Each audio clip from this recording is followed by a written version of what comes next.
Hello, guys, and welcome to tonight's live show. Hey, So, Jack. before we start What's out, up? Ron, why don't you tell everybody a little bit about yourself, your podcast, where they can find it? All right. So everybody knows me as Ron from New England. You can find me on Instagram at Ron from New England. And you can also find my podcast page on Instagram as well. And it's the Wicked Planet Podcast. And my podcast goes out everywhere as where the podcasts are.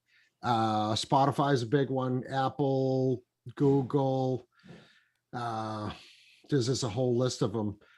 You can actually go on Alt Media United and catch all my shows there as well. So we're out there, not hard to find. Just do a podcast search and we'll pop up. And I noticed your last episode was entitled John McAfee's Suicide. Yes. You know, and the first time when I read that when it came up on my phone, actually, I was like, that dude didn't kill himself. He totally got Clintoned. Yeah, so the term you're looking for is suicided, right? So Yeah. On my Wicked Planet podcast page on Instagram, I did one of my stories, and I put a poll in there. I said, "Do you think John McAfee committed suicide?" And then the answers were yes, no, suicided, or not dead. I, for one, don't think he's dead. I don't think when you have that kind of money and those kind of contacts that I don't know. Maybe I'm wrong. I mean, obviously, we're all kind of doing a conspiracy type of podcast. My Wicked Planet's kind of a conspiracy podcast where we talk about a lot of different things, and we do subjects that aren't conspiracy related, but that's one of my favorite things.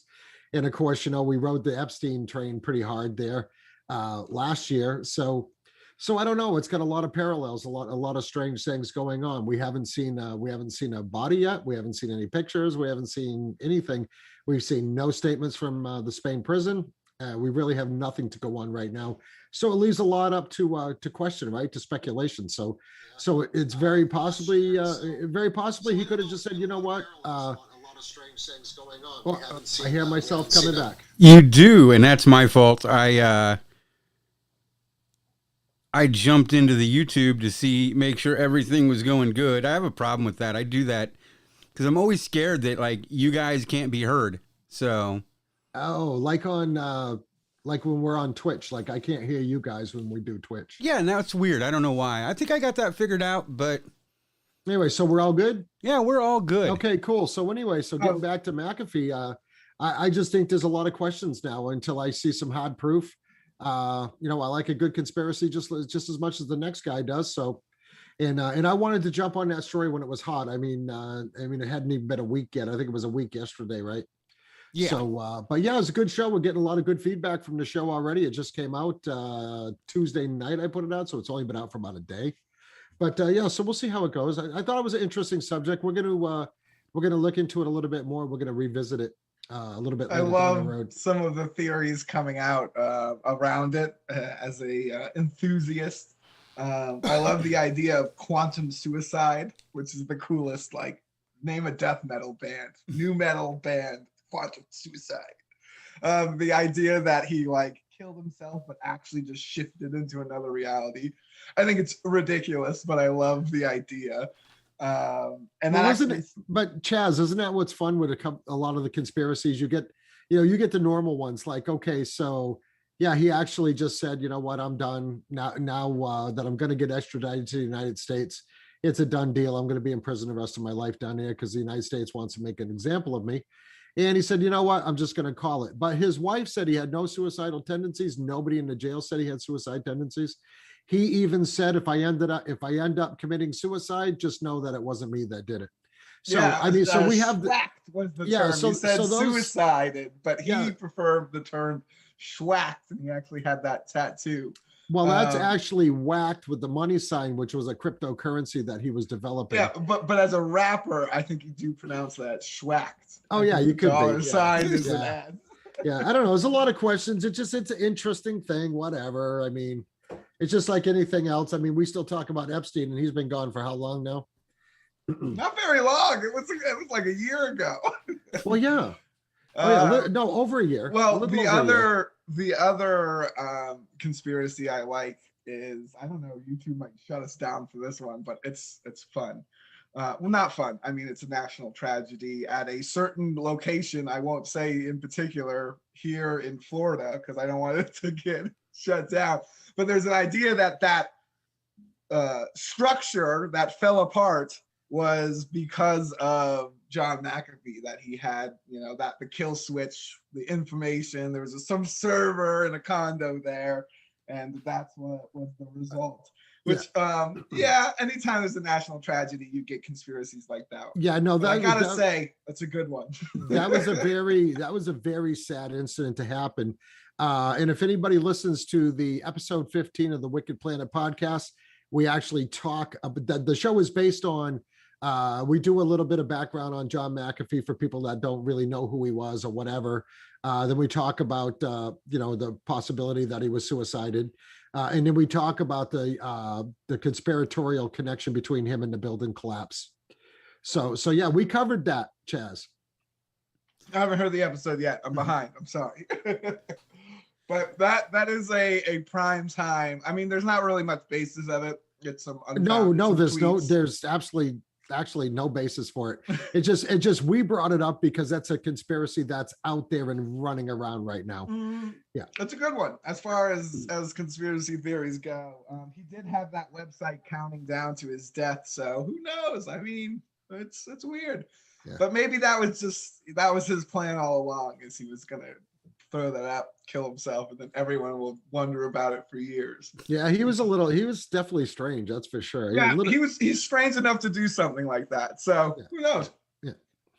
So Chaz, why don't you go ahead and introduce yourself and let everybody know about you and your book and your website.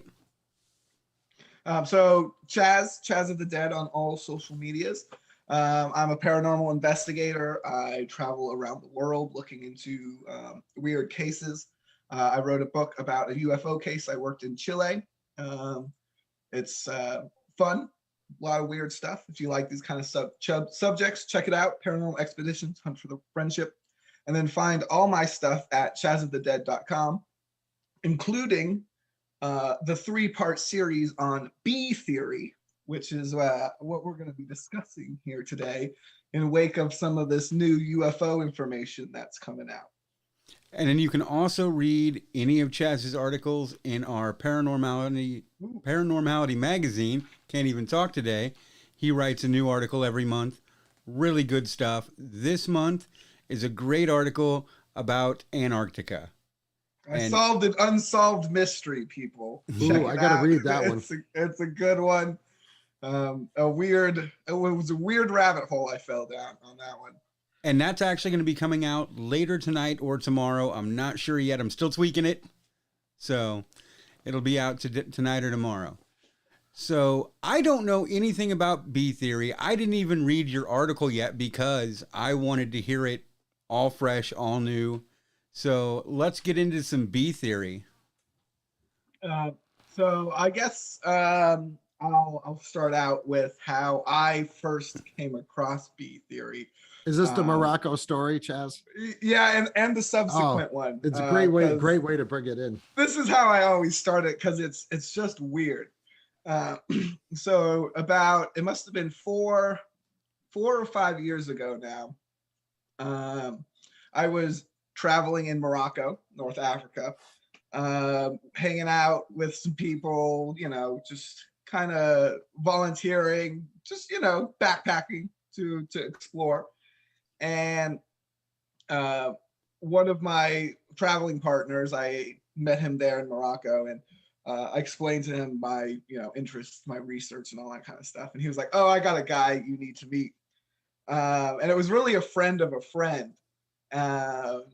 But this guy was an older gentleman, tall, skinny, gray hair. We met in a roadside cafe and had dinner with him, a couple other people.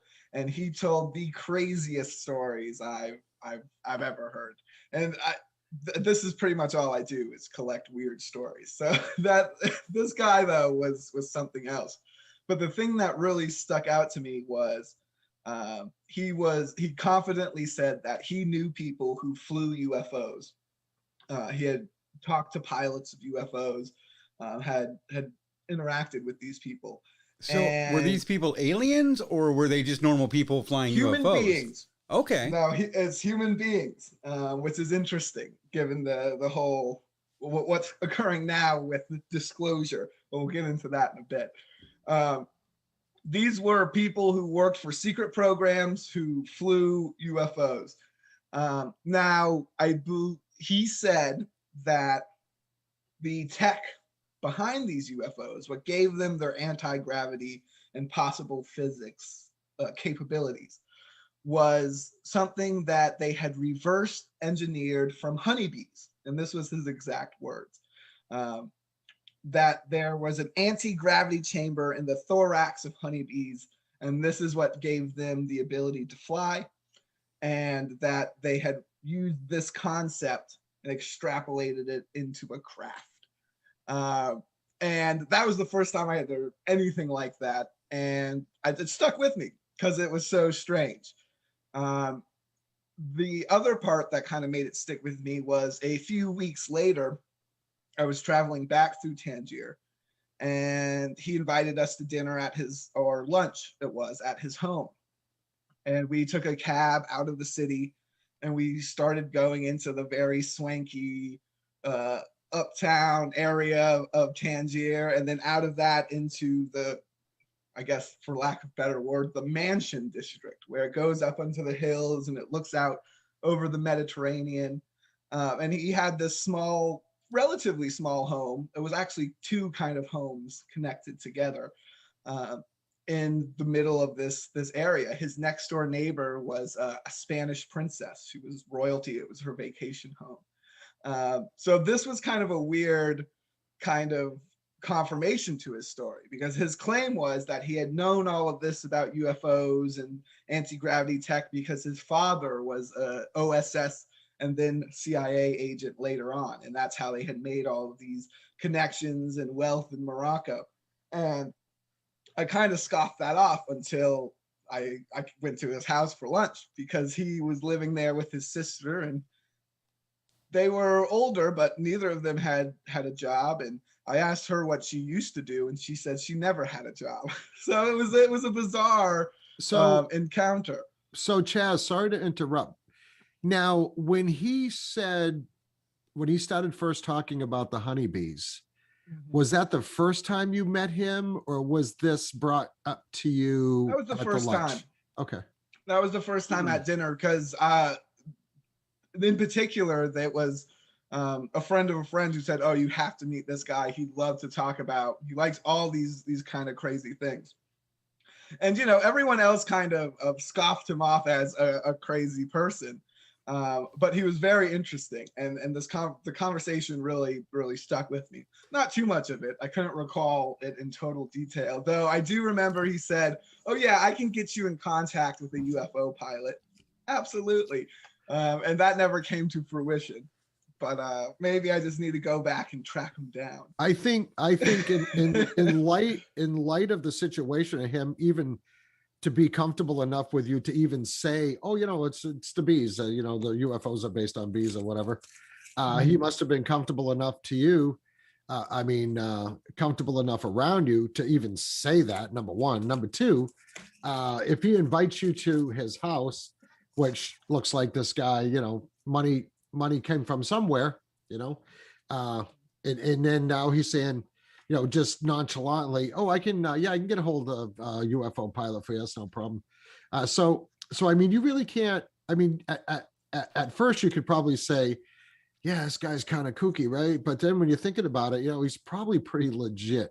So that's what makes this whole story even more interesting. It's the two possibilities. He's either, it's not kind of kooky. He's either, if he's lying, extremely kooky. Like it's something really bizarre is going on with him as a person. Did he seem normal to you, Chaz?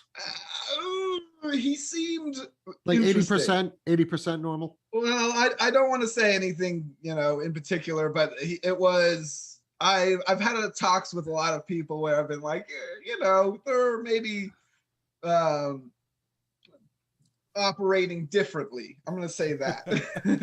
All right. Well, that doesn't make them Where bad. That doesn't make no, it people bad. doesn't. Yeah. It doesn't. But I wouldn't say he was like the most convincing in any of these statements.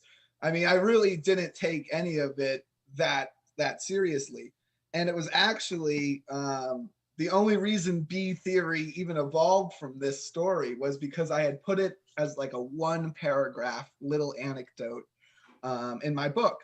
And I was discussing the idea of Nazi UFOs and the idea that humans had somehow come up with UFO technology, that it's not extraterrestrials or it's not ultra terrestrials or interdimensional, that it's, you know, the human nuts and bolts theory.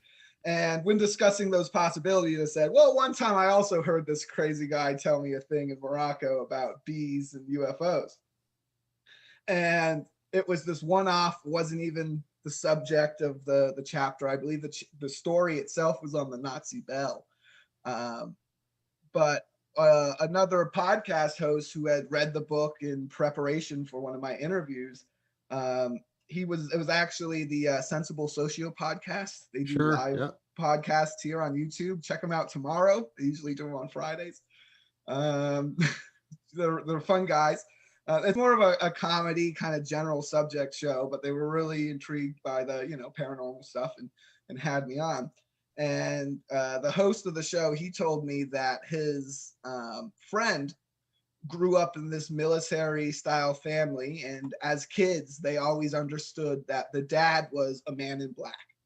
You know, he had something to do with UFOs in the military. And that's kind of all they really understood about him. And when this man was on his deathbed, the son asked him for more information about the UFOs, and he told him, "Look at the bees," and that was all else he would say on the subject.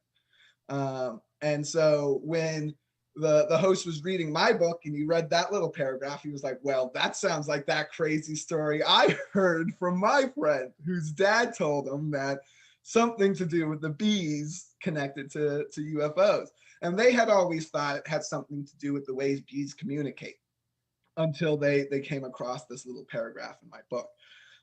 And, you know, that was kind of like an oh shit moment, which led to a bunch of research, weeks and weeks of research into what very much was a rabbit hole.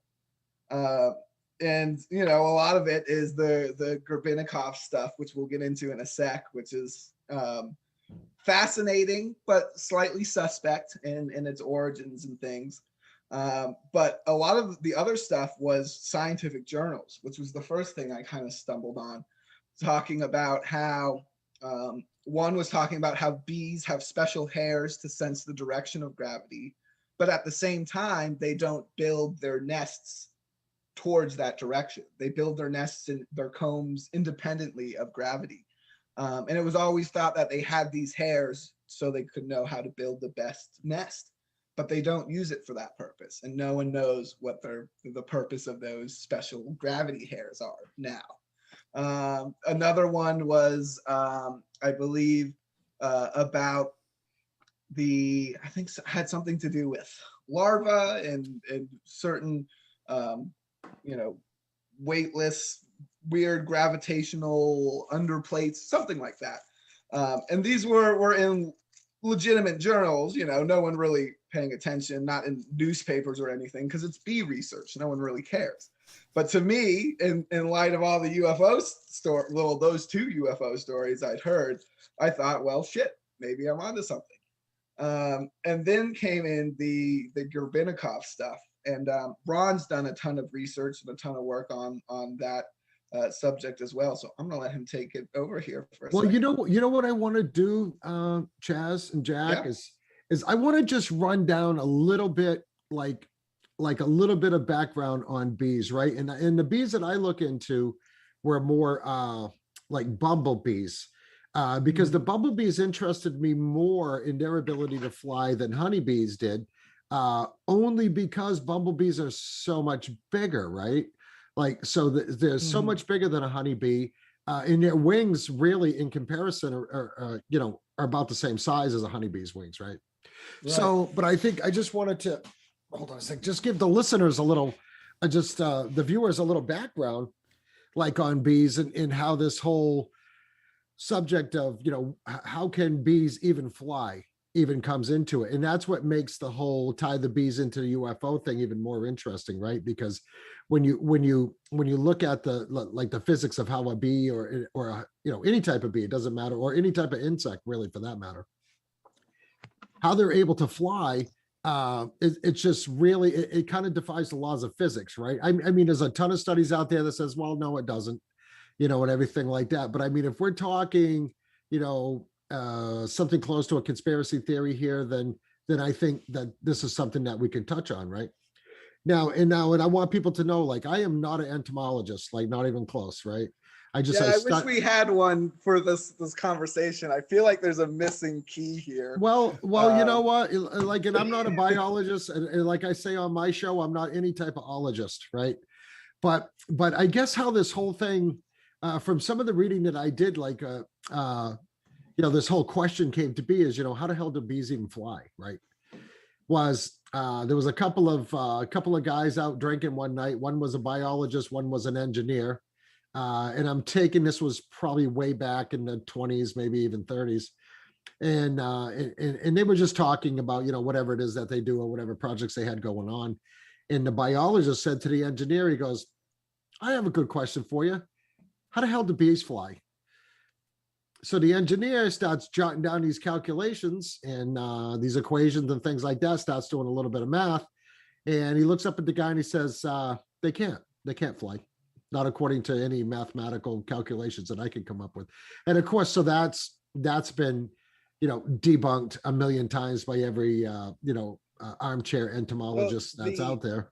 The explanation for the scientific response is that they flap their wings in a weird circular motion. It's kind of like rotation. Little vortexes. Yeah, exactly. Yeah, little vortexes and little hurricanes. That makes an air lift. Yeah, that makes an air pocket actually on top of the wing, which gives them the lift.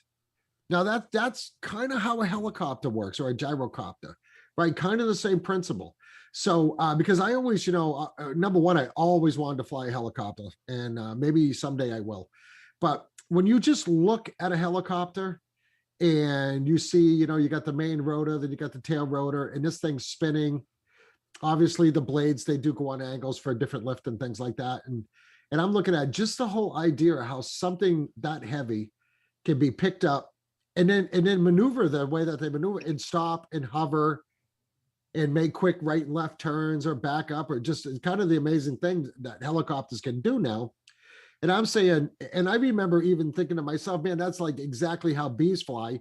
So did they take, that way that bees fly and use that technology when they were first developing helicopters, say, for instance, or what other type of flying machines? But you're right. So that's the beautiful thing about bee theory, because if this is true, if there is some kind of anti-gravity capability to insects, then it kind of leads, well, we've got to re-examine all of the historical, UFO cases, the cases of airships and Da Vinci's drawings, these things that we know work from good math. Well, now let's consider the fact they had some kind of secret added lift to those. The idea that there's a breakaway civilization, which touched on in my research with the friendship, that there's, people who've discovered this secret before. Gorbachev suggests that the Egyptians knew it, and that's why they deified the scarab beetle, that they were using this information or this tech from the beetle to lift pyramid blocks, which again, it's crazy, but it's really fun. But there's a lot of, right, but there's a lot of theories though that they use sound waves and frequency to make the blocks levitate, right? I mean, that theory is out there. I mean, how human beings could do that or whatever. And the other thing is too, is I think them pyramids personally are a lot older than the history books are telling us. But I think it's important. Certainly is. Yeah, It's important to know, though, for the viewers, that the bee was like a sacred thing to the Egyptians, or even in the ancient world, like bees were considered the messengers between the world of now and the afterlife. Like bees were the messenger for that, and you see hieroglyphics of bees like all over the place in pyramids and tombs and things like that. You had Greek oracles who would ingest psychedelic honey, a tradition still done in parts of Eastern Europe today. Boy, that sounds pretty good. So do the bees make the psychedelic honey, or do you have to put psychedelics in the honey? I don't remember the exact process of how that honey gets psychedelic. Well, wouldn't it be? I think a little column A, little column B. Well, wouldn't it be the possibility that the bees are ingesting pollen or ingesting something from a psychedelic plant and then they pass it on to the honey? That would make perfect sense. Yes, it would. Right. But the idea of psychedelic honey, I think, Chaz, you and I need to have a private conversation about that. If I could get my hands on some, I'm game. But I think what it all comes down to, I mean, the Egyptians said that the bees were born from the tears of the sun god Ra. So the bee was very much revered by the Egyptians, right? Along with the scarab beetle. And what's the one thing that bees and beetles have in common is the material, fabric, or whatever natural fabric that is used, that their wings are actually made of. And it's a thing called chitin. CHITIN. I always pronounce it cited. Oh no, it is with an H. You're right. Yeah, it's CHITIN, chitin. And it's the heavy exoskeletons of these insects. Yeah, well, what it is the wings themselves are almost see-through.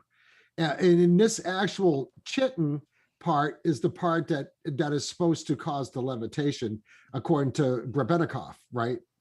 So, right, so let's enter Grebennikov into the story. We keep referencing him because he's kind of crucial. So Alexander Grebennikov, Victor. Gosh, let me pull up my own research. Hold on. Victor held off on that. It's actually Victor. Yes, Victor Stepanov. I can't pronounce it. Good luck. These Russian names kill me. Stepanovich. His name is Stepanovich Grebennikov. Which the Russians, like, the middle name is like their mom's name, and then the last name is their dad's name, right? That's how they do that. But anyway, so Grebennikov had some pretty interesting like, what do you want to call them? Yeah, claims, stories, fables. or whatever. I don't even know. but we're talking like not even that long ago, right? We're not talking that long ago. So he died in 2001, and this was being investigated by KeelyNet, which was this website dedicated to researchers in the specifically free energy or forbidden energy kind of tech. And Keely was a guy that they stole all of his research. They said all his motor was using compressed air. He claimed it was a free energy device. They, go into Wilhelm Reich, the orgone stuff. They go into Tesla's supposed inventions. But really, towards the end of this website, they were focusing on the Grebennikov story. And that's because they were in contact with one of Grebennikov's sons, one of his living sons.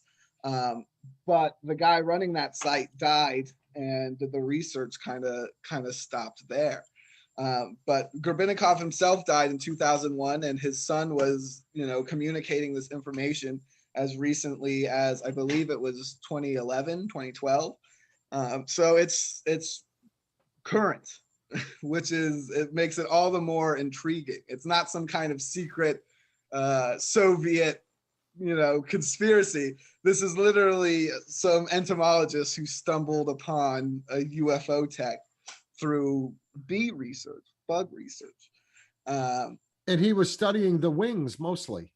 Right. The wings, yeah. So he was an entomologist, focused on insects. He discovered this CSE effect. You can supposedly make these devices and things. I tried to make one, it didn't really work, but other people seem to have made replicas of it, and they've got them working online and things like that, and filmed it. The CSE effect is this kind of special magnetic field, I guess, given off by insect nests in any kind of cavernous multi-hold structure.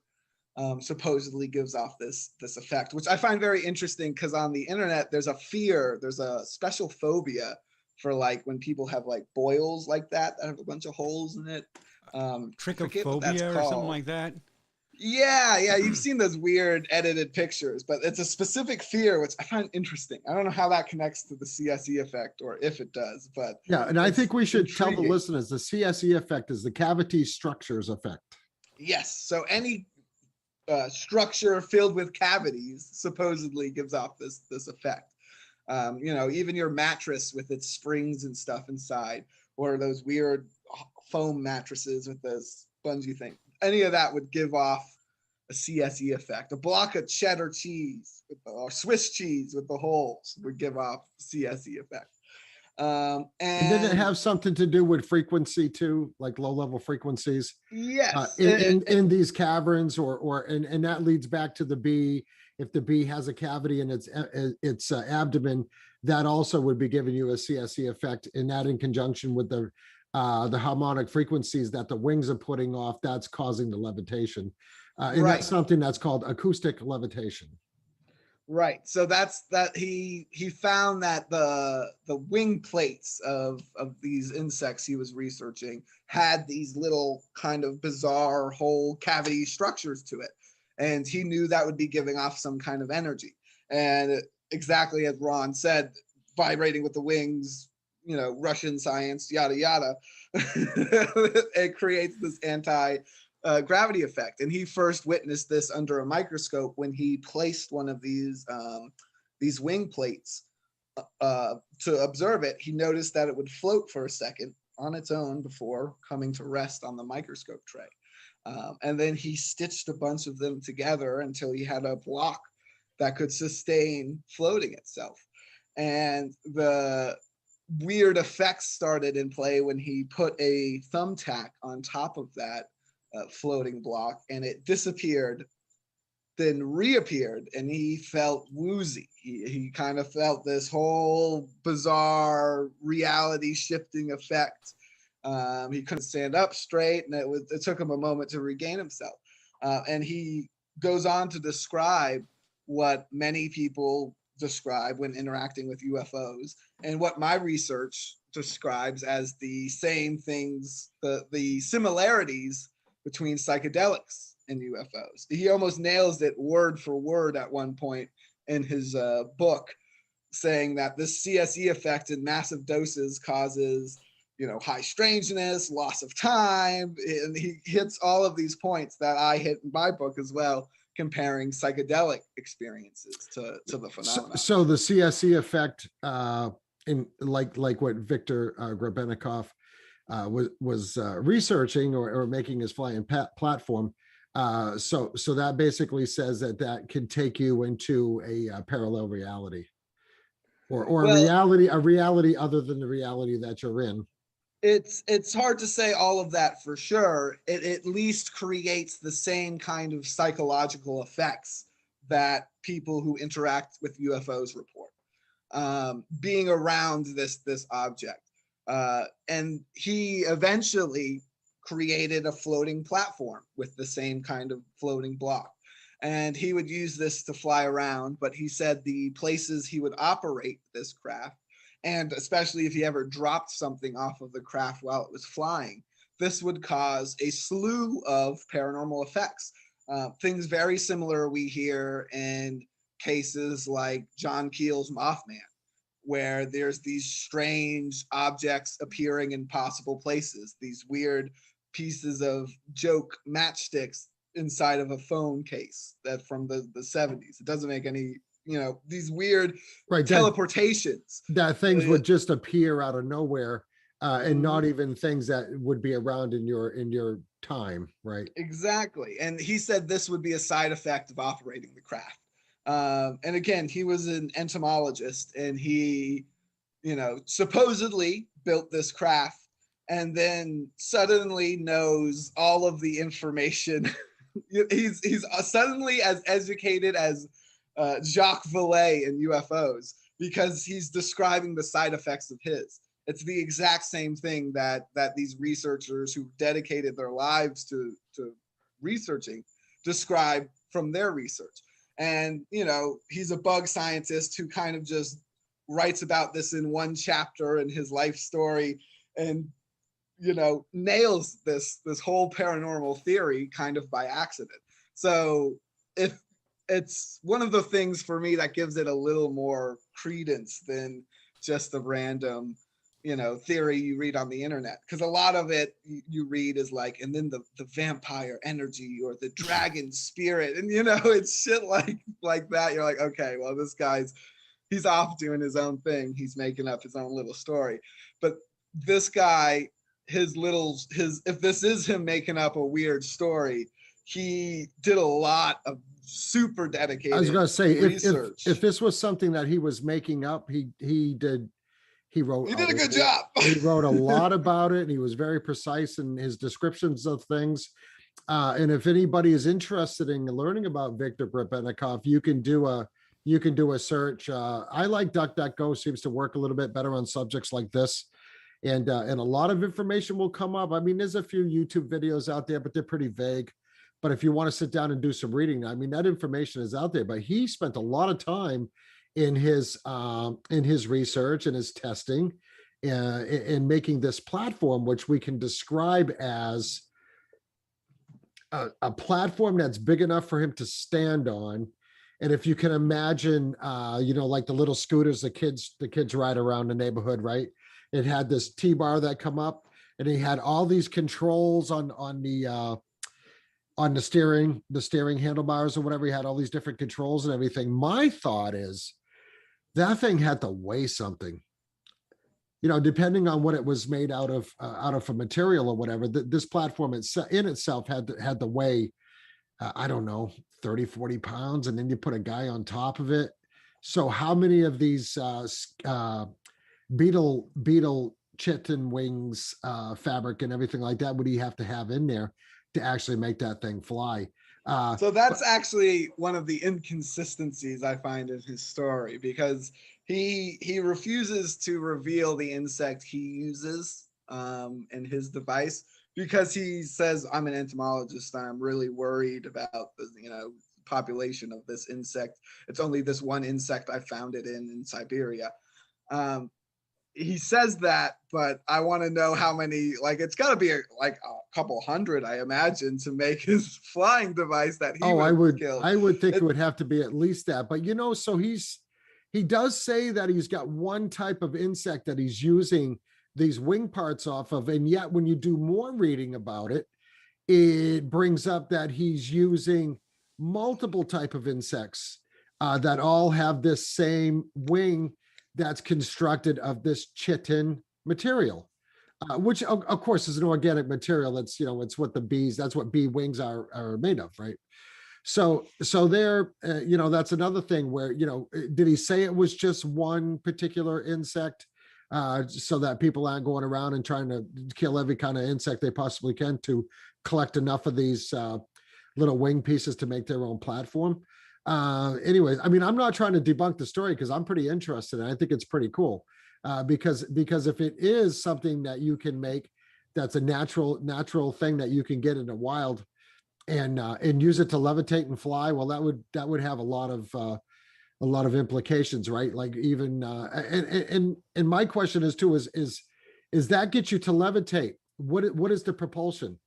How do you move forward? How do you move side to side? Things like that, right? So that was always my question with the whole Grebennikov platform question. The other thing is that we had done some reading, and I remember when we had talked, when I called you guys when you were on Twitch that night, that when he's flying this, and he has actually said that he was able to go, was it 1,000 miles an hour?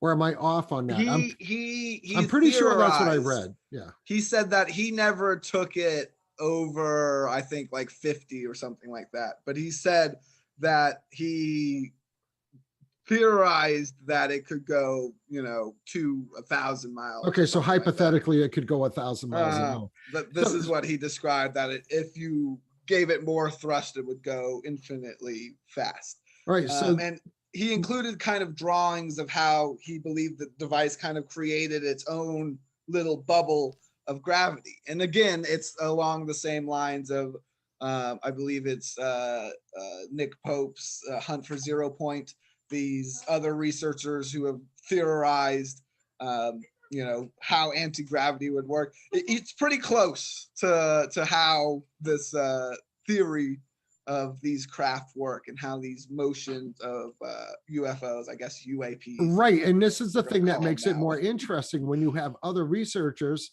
and other accounts of things that are very, very similar, right? So, I mean, it kind of ties them all in. Like the whole, like the B theory, that we started out on. And I mean, and this is part of B theory, right? The Grapitikov thing. But absolutely. So the core of it. Yeah. So what you're saying is, though, is when he was on the platform, when it was doing the levitation, it created its own, I would say, anti-gravity bubble, correct? Mm. So, and remember when we were doing some reading about it, we discovered that he said that when he was flying it, he would appear to other people as nothing but an orb.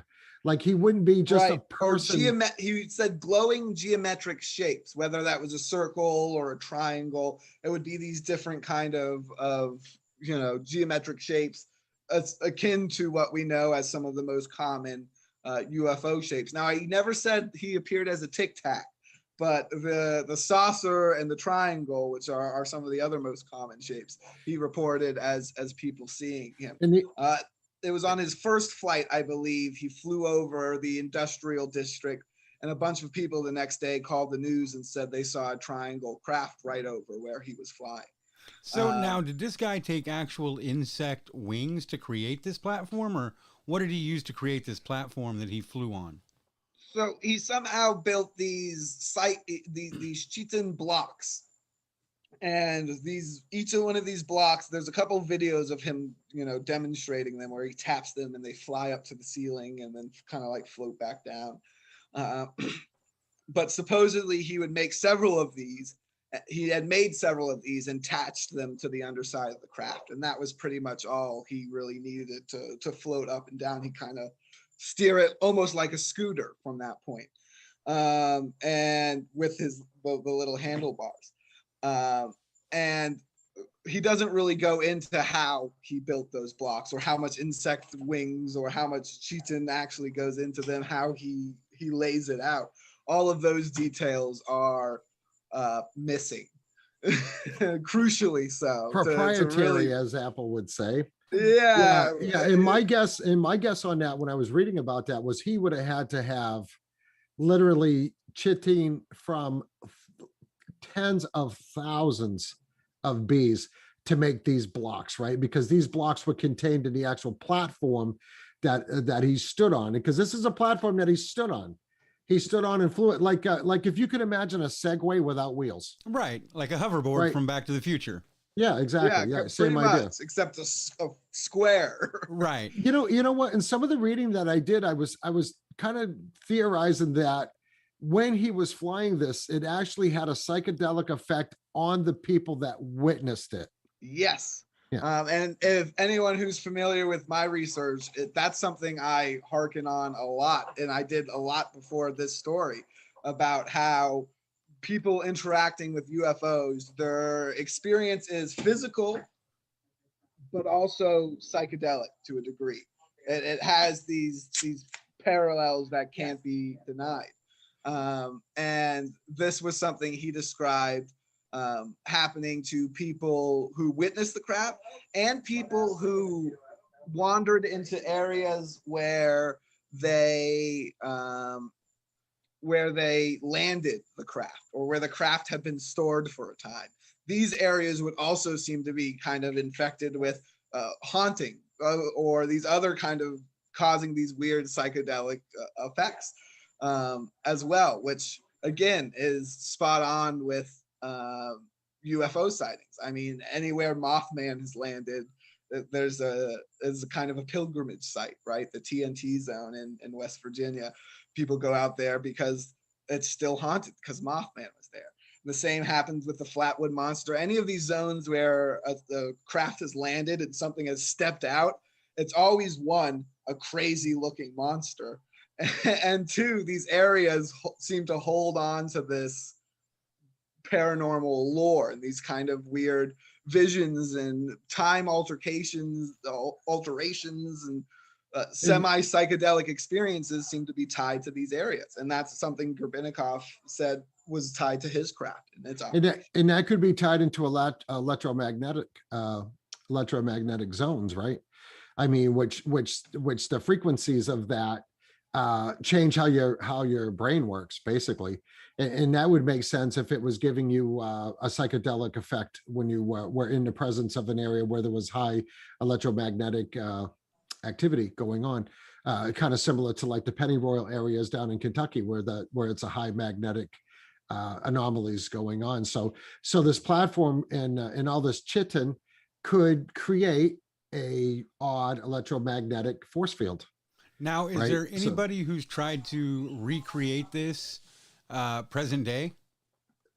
So there's some videos of like a Russian soldier flying around and like it looks like an improved version of Gorbachev craft.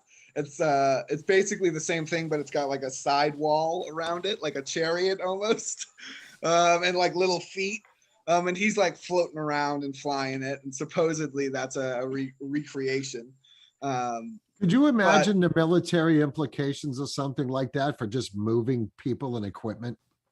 Well, it's very interesting in regards to the UAP report that came out, and kind of they didn't put much credence into the idea that it was foreign. They entertained the idea that it's foreign tech, but they didn't really put too much credence into it. But if Gorbachev's stuff is true, then after he died, I assumed that craft would probably fall right into Putin's lap. Oh yeah, then, you had to know the Russian military or Russian somebody got in on that for so sure. If the story's true, then it's very well those could just be Gorbachev style devices that they're operating, and they're stressing the military tech. Do I really believe that? Maybe not, because that's I don't really. That's why the Russians. I don't really give them too much credit. They got like not that much money. They're not really that big of a threat. They're kind of a false. I think there's a lot more money in Russia than we know about.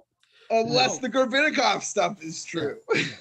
Hey, you know what? Just as a side note, like I think a lot of this, these UFO and this UAP reports, and now you got Elizondo. He's going around. He's hitting every circuit, every news agency, everything there is, right?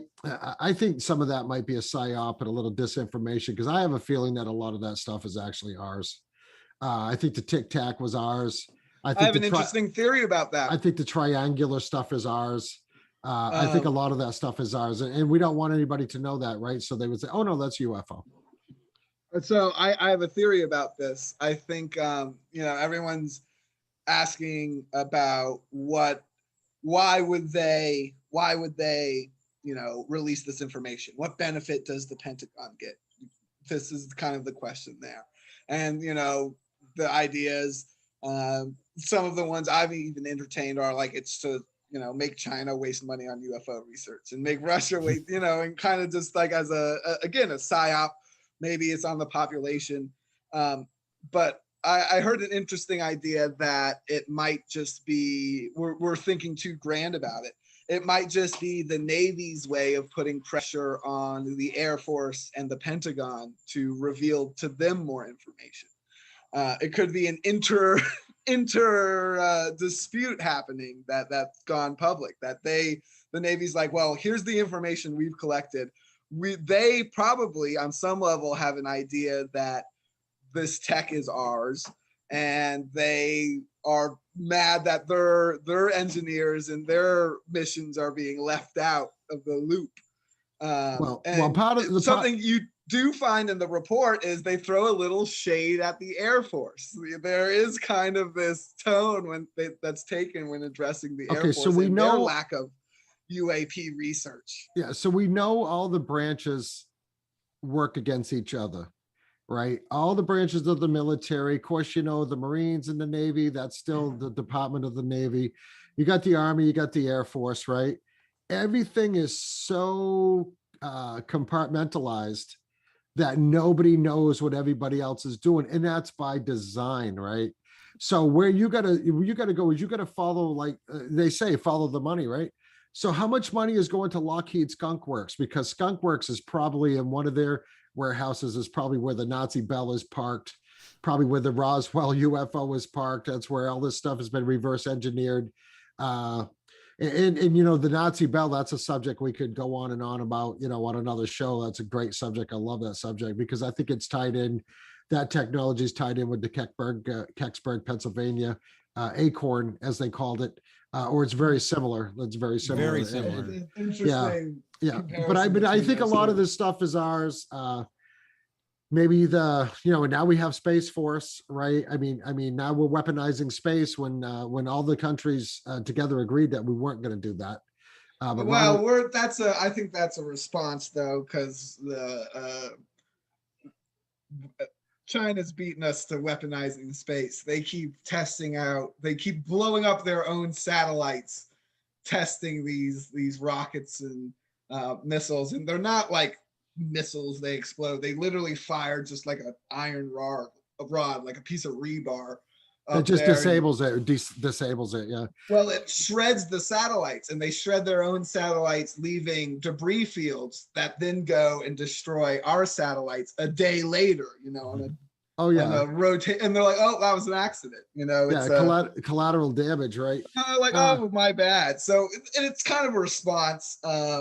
Again, though, maybe it's because we already got some tech, and then of course we've got Lazar, and the idea of the U.S. government having this tech. That one's deep. There's a lot of trends and theories and information. I don't think there's any question whether we have that tech or not.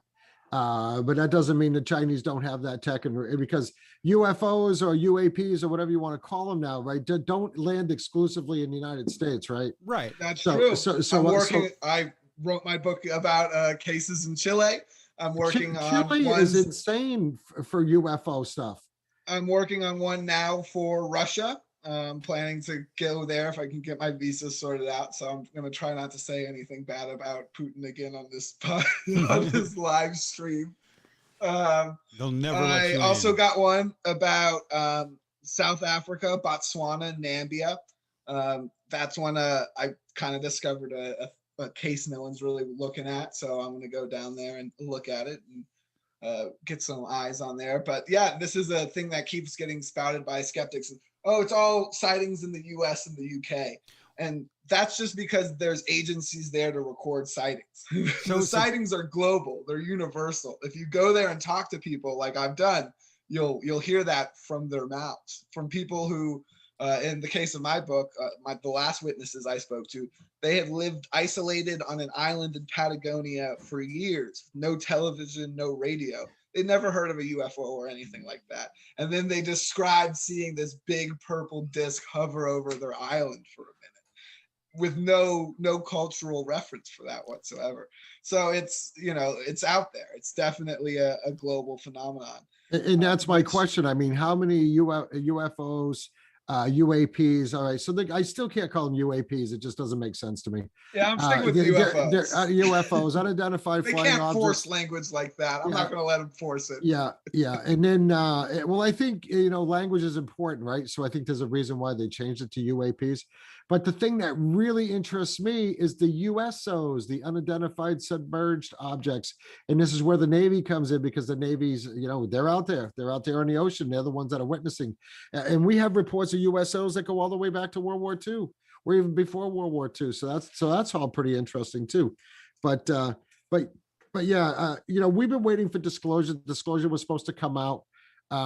They're releasing papers that's so far redacted you can't even read them anyways. So it'd be really interesting. But it seems odd when there's been so much talk about Project Bluebeam and the fake alien invasion, right? That we've been, getting rammed down our throat for the last couple of years. And now all of a sudden, why the rush for disclosure? Well, I think That's the question. I think there's a couple things colliding here. So let's take it from the angle. So first, let me say this: I have an inside source, a deep throat. I won't say which 3-letter group, but let me say I trust him, and we keep in touch specifically about the UAP phenomenon, because as it opens up more publicly, he's able to kind of speak a little more publicly. And he very candidly told me that he didn't believe in aliens or extraterrestrials until he got this job and saw some of the videos that haven't been released yet. And he won't tell me anything more than that, but he's convinced that it's something not only not from the government, but not from the planet. Well, here's the thing. So, if our government knows about aliens and UFOs, every other government in the world knows about aliens and UFOs. That's not something you can just keep hush hush. But I also don't think there's just one alien race out there. There's multiple alien races. So which ones are working with what governments and why? Well, I don't like to entertain those exo-political ideas, because I think that the phenomenon is stranger than that. I don't think it's just a couple aliens hopping over from a different galaxy to like buy our oil or whatever. Well, right. I think, something, their purpose has to do with something more interconnected with our reality. And maybe it's just because their craft operate how Gorbanov's craft did, and their craft interacts with reality. But if it does the things Gorbanov said, even if it is human tech, it slips past kind of these limitations of physics. The experiments you could do with it are reality bending. So I think something more strange is going on there. But if you're looking at it from the aspect that it is something unknown or extraterrestrial, something that is known but we can't really do anything about it, then I think that the Navy is naturally, there's something to be said about the sailors' stories, and the mythology behind being at sea. I think they're the most open-minded group to be like, hey, that's something weird, we should be talking about it. And I think there is a decent chance that's what's going on.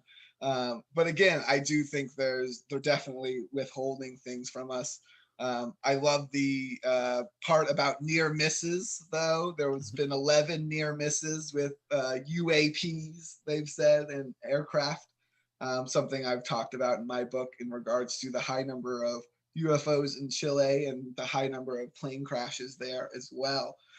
So I think they're probably holding out a crash. I think there's definitely information that Congress and things got.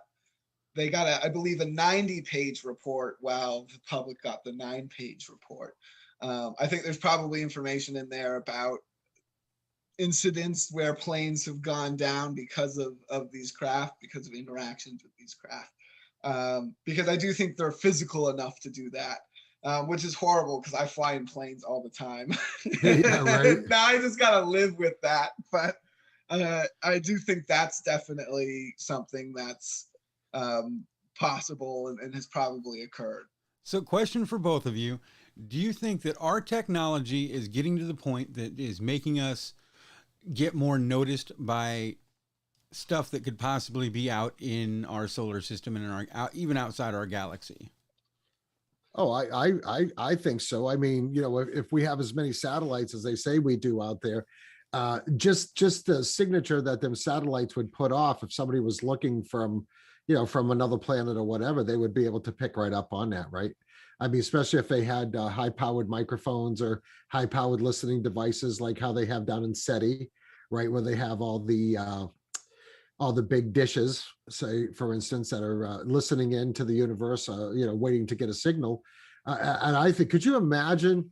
Could you imagine the noise that comes off this planet just through communications and microwaves going through the air and things like that? I think Earth would be like one of the easiest planets to locate in all of the universe, in my opinion. Right. So I think that aliens have been visiting this planet, extraterrestrials or whatever you want to call them, been visiting this planet for literally tens of thousands of years, right? And I think our civilization is a lot older than what we're being told too. I think civilization on Earth was far more advanced than it is now, uh, on multiple occasions. And perhaps had gone through, like, take Atlantis for instance, if you want to just use that hypothetically. Atlantis was so advanced and this and that, and through some cataclysm, they disappeared or moved or went everywhere or turned into Antarctica, right? That's one of the other theories. But I mean, so that technology has existed on Earth for thousands and thousands of years, right? So but I think the use of technology, I mean, look at how it's ramped up in just I'm 57 years old. When I was a kid, we had a rotary phone and it was a party phone. Like, you had to share your phone line with somebody else. To now, you just you have the power of a computer in your hand via a smartphone, right? That is just insane. So you take that evolution of technology is just there in 50 years, right? So I mean, and now you got Starlink, right? Elon Musk is putting all these satellites up there. I think I think his excuse to make sure that everybody on Earth has access to the internet is just a cover story. I think those are going to be put up for military applications and put up for Space Force and to weaponize space. Well, I've seen Terminator. I know what they do. Yeah, what was that called? Skylink, right? Yeah. Well, again, Yeah. If the information about it being otherworldly is true, then that's probably the best bet. It's just playing it safe. You throw some satellites up there, we'll get some laser guns, put those gauze rifles that shoot the bullets with magnets. That you can shoot one down with that. I think it shoots fast enough, maybe. I believe in our ability to shoot shit down. As a human race, I think that's been the course of our evolution. I think we've had that ability for a long time. For throwing rocks, millions of years ago at crocodiles, to all the way now throwing missiles at each other. I think we might want to have a couple anti-alien missiles. Their craft, whether intentional or not, could have military applications. So it's better to be safe than sorry. The image of, we can all think of movies of blowing up aliens and shit. So the reverse end of that is they've probably seen that shit. You're right. They've probably watched all the movies, War right? of the Worlds and all that, and they're like, oh. So these idiots think that that's how they're going to take our ship down. I think I think we need to develop a way to disrupt their propulsion systems, and I'm sure they have multiple propulsion systems, right? So we just need to find one thing, either an EMP or directed energy, because we know they have directed energy weapons, right? When we read about it online, it's called the DEWs. When somebody says DEW, like in Mountain Dew, then that's what they're talking about, directed energy weapons. And I think that's what a lot of these satellites are up there for, to shoot direct energy weapons. Personally, I think if we got into it with aliens, and we got into some type of battle with the aliens, I think we would actually do pretty good. I'd like to hope so anyways. But if we can figure out a way to disrupt their propulsion systems, right, they're no good if they can't fly. This is true. Very true. Did you guys know that tomorrow is actually National UFO Awareness Day? Really? Yep. Or World UFO Awareness Day. Yeah. Hey, you know what today is? Today for me is my 1 year anniversary of the first podcast I ever was a guest on. Oh, wow. Yeah. Congratulations. Yeah, July 1st. Shout out to Ryan and Brandon over at Dangerous World. Oh, yeah. I was looking up because I'm going to run my first episode as a throwback episode, and I was looking at the date and it was July 1st because I knew it was close. So today is my 1 year anniversary, and I got a lot more years ahead of me. I hope if everything goes well. Well, congratulations. Well, I Thank don't you. want to keep you guys any longer. We've been talking for quite a while on bee theories. I learned a lot. I didn't know any of that about bees, and I think that's pretty interesting. Yeah, you know, it's a subject that you would have to do like a whole series on. I mean, it sounds simple, right? Bee theory. Oh, yeah, they fly. How do they fly? Oh, this person said, because we know they don't fly like planes, right? They're not fixed wing aircraft. They don't even fly like birds. Like they fly their own way. And how they can lift that much weight with those little wings, there's definitely something to it more than that. They're just wings and they just fly. Okay, there's way more to it than that. Well, that's scientifically confirmed. There was one of the studies. I think you can find this in the science, one of those science websites. It's on my site, sourced on one of those articles. So go check it out. But it talks about how when honeybees are carrying pollen, they're actually lighter than when they're normally flying around. That they are using less energy, and that's just a genuine mystery. No one knows how that's done. It could be because they're kicking in their anti-gravity mode. Hey, you never know. It's it's interesting, and I call it bee theory because it kind of sits as the second theory, but also it's centered around bees. Very clever. I like that. But if you really think about a point Ron talked about earlier, how fast our technology evolves, it very well could be a theory.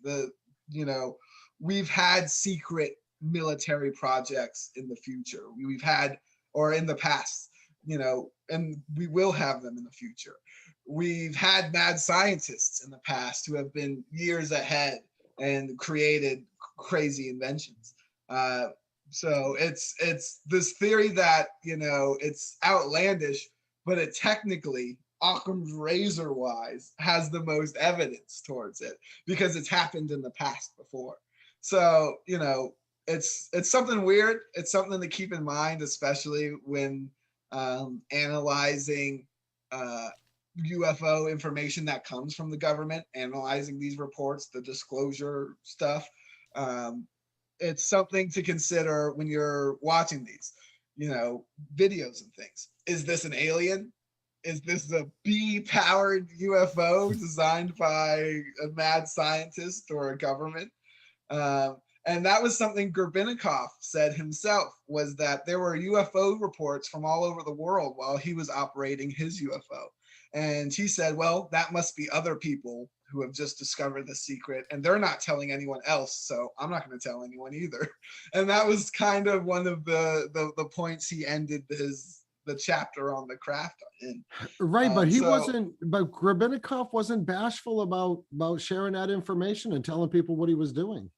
Oh, not until the end of his life. He seems to have written that book, and he was very open about, oh yeah, I had the flying craft. Again, though, it's very interesting. He gets very open about it towards the end of his life. And there's a few pictures, but nothing else. Yeah. It seems like a couple pictures were taken and he made a fuss for a little bit, but then the craft itself disappeared. So it's an interesting mystery. And if I ever do get that Russian visa, I'm going to look into it myself. Yeah, I'll have some life insurance paperwork, Chaz. I got to have you sign. Right. I'm going to take a policy out. I don't need any life insurance. No, I'm going to have a policy on you. If I get off by the Russians, the book's going to be a bestseller. So my family could eat off my books from then. Yeah, nice. Someone will pick up my legacy. It'll be great. But until that time, until I'm assassinated in Russia, looking into it, you can read the most up-to-date synthesized version of the research on my website in a 3-part series titled Bee Theory. Part 3 came out today to coincide with this live stream. So check it out if you want a written form of any of this information. you want to cite it and look into it. And yeah, definitely consider it when you're looking into UFOs next time. So Chaz, if nothing else, when over in Russia, if you don't get any information on anything else, you can always write a book of your stay at the Gulag. This is true. Yeah. Oh, it'll be 2 parts. There'll be 1 part in just about the UFOs. You can be the new and then I'll do like one of those like really New York Times, like put like a sad child on the front of it, like mopey. You can feel be bad for me. The modern day Solzhenitsyn. Yeah, frozen in hell, something like that. I just want to talk to Gorbachev son.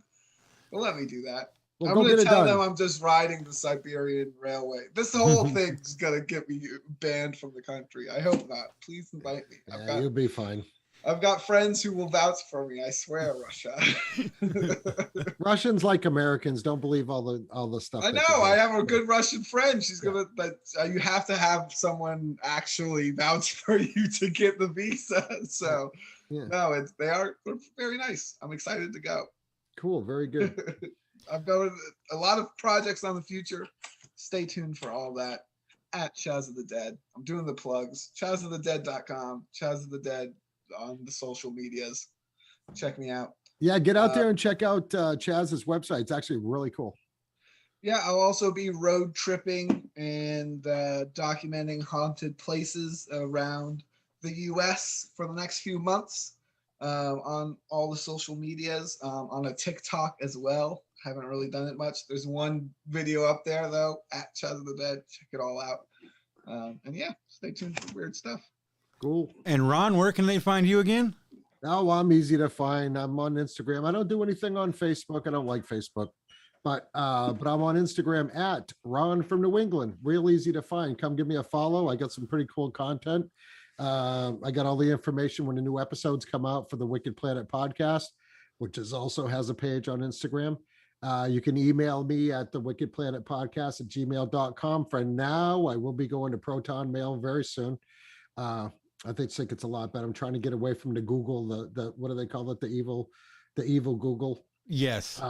Yeah, but my podcast, the Wicked Planet Podcast, typically comes out on Wednesday, depending how my co-host Buckley, what his schedule is like. We all got pretty busy schedules. I noticed a lot of our fans out there are starting to call it Wicked Planet Wednesday. So that's what we're trying to do. And I think we're doing a pretty good job. We're getting a lot of good feedback for the show. And we just invite anybody that wants to listen to some interesting subject, come on over and check us out. All right. And remember to read this month's magazine for the solved mystery. Paranormalty magazine. Go look at it. Solved asterisk. Mystery. I'm gonna write I was telling Jack I'm gonna write an article, but it's gonna be a mystery. It's gonna be a secret. You won't know it until I send it to you. Yeah, and I'm looking forward to that. And I can't wait to put it in. So I'm intrigued. Yeah, Jack, thanks for having us on tonight. It was a really good time. Hey, thanks for coming on. I really learned a lot about bees. I didn't think that bees had any coalition with aliens, UFOs, or even anti-gravity for that matter.